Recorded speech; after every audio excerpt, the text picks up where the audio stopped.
وَالتَّارِكُ لِدِينِهِ الْمُفَارِقُ لِلْجَمَاعَةِ، اور تیسرا جو ہے کسی مسلمان کو قتل کرنے کا معاملہ، کوئی مسلمان جو اپنے دین کو چھوڑ دے اور جماعت سے، مسلمانوں کی جماعت سے نکل جائے،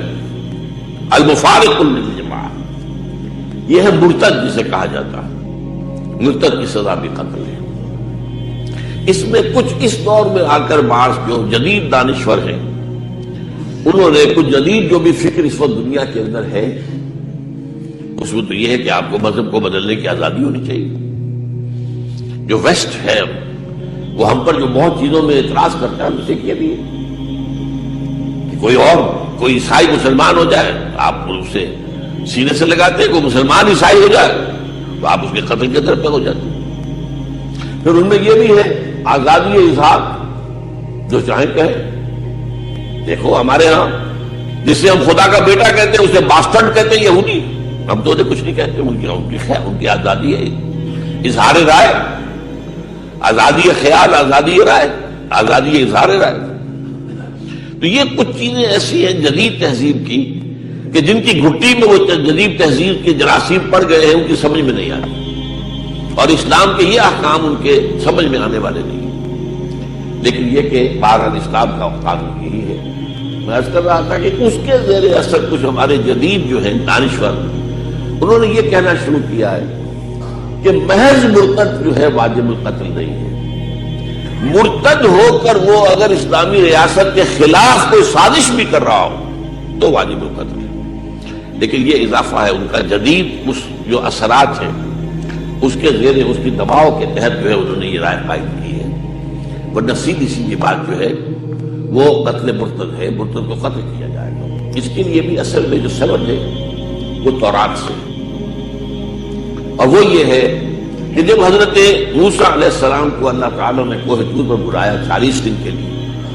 اور تورات عطا کی، پیچھے سامری نے بچڑا بنا دیا ہے۔ وہ بچڑا جو ہے جو دھات سے بنایا گیا، سونا چاندی یہ زیورات تھے جو بنی اسرائیل کے پاس وہ جمع کروائے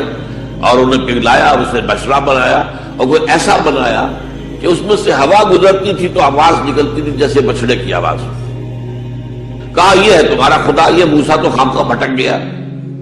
یہ تو غلط راستے پر پڑ گیا ہے، تو کہاں گیا ہے؟ یہ تو خدا یہاں موجود ہے، وہ کہاں گیا ہے؟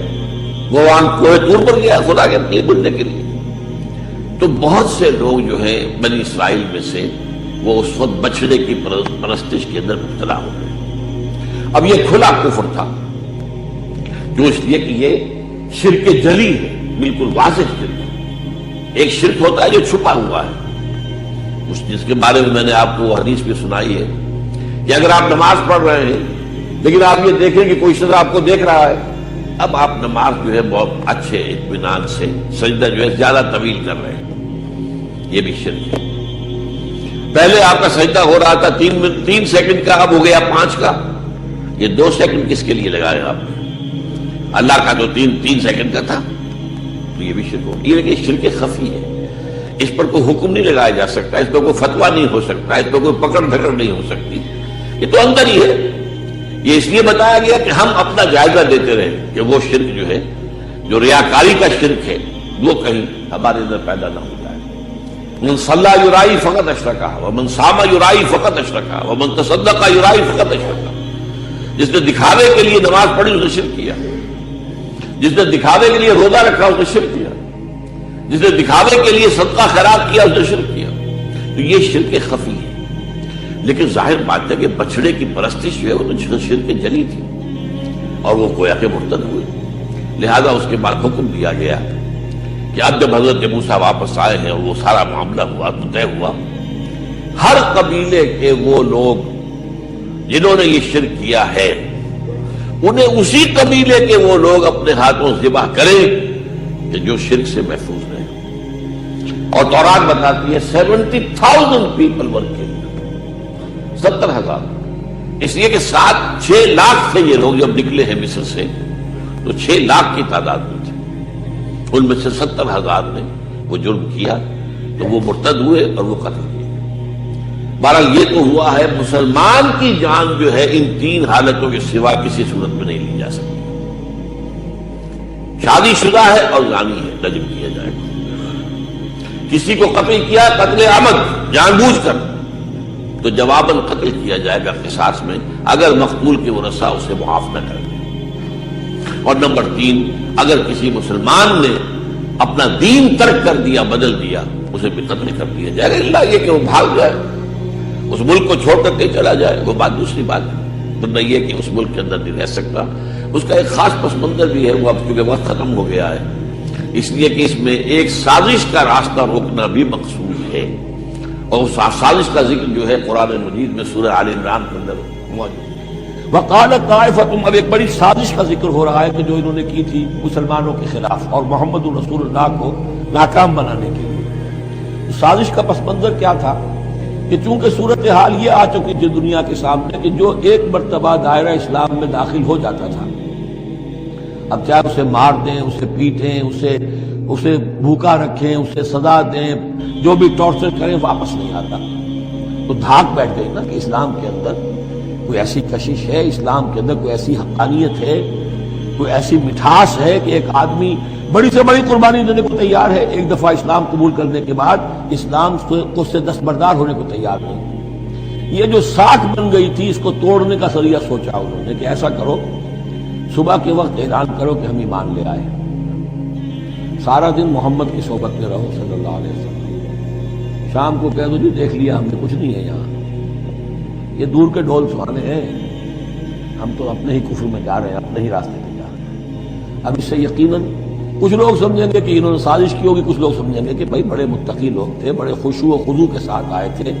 بڑے اعلان کے ساتھ، شان کے ساتھ انہوں نے کلمہ کہا تھا اور ایمان قبول کیا تھا، پھر دیکھو سارے دن حضور کی محفل میں بیٹھے رہے ہیں، کچھ نہ کچھ تو دیکھا ہی ہوگا نا آخر، ایسے کیسے یہ لوگ چلے گئے؟ عام لوگوں کے دلوں میں وسوسہ اندازی جو ہے اس سے کرنا بہت آسان کام ہے۔ وہ سازش تھی جو بنائی، اور اسی کا اصل میں تعلق ہے قتل مرتد کی سزا۔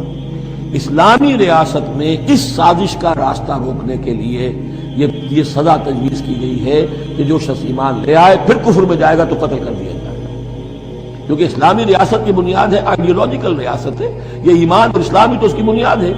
اس کی جڑوں کو کھولنے والی جو چیز ہو سکتی ہے اس کی تو پوری جو ہے اس کی بندش اور اس کا سد باب ہونا چاہیے۔ وقالت طائفۃ من اہل الکتاب آمنوا بالذی انزل علی الذین آمنوا وجہ النہار، اور اہل کتاب کے گروہ نے یہ طے کیا ایمان لاؤ اس چیز پر جو نازل کی گئی ہے ان اہل ایمان پر صبح کے وقت، دن چڑھے، وَاکْفُرُوا آخِرَهُ،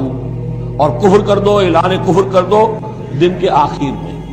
لعلہم یرجعون، شاید ان میں سے بھی کچھ لوٹ آئیں، اندر سے جا کے کچھ لوگوں کو تو گھسیٹ لائیں گے ہم کہ وہ جو ہے وہ بھی اسلام کو چھوڑ دیں، وہ مشتبہ ہو جائے معاملہ، ان پر وسوسہ پیدا ہو جائے۔ وَلَا تُؤْمِنُوا إِلَّا لِمَن تَبِعَ دِينَكُمْ، اور دیکھو ہرگز ایمان نہ لانا مگر اسی چیز پر کہ جو تمہارے دین کی پیروی کرے، ماننی اسی کی بات ہے۔ یعنی خطرہ بھی تھا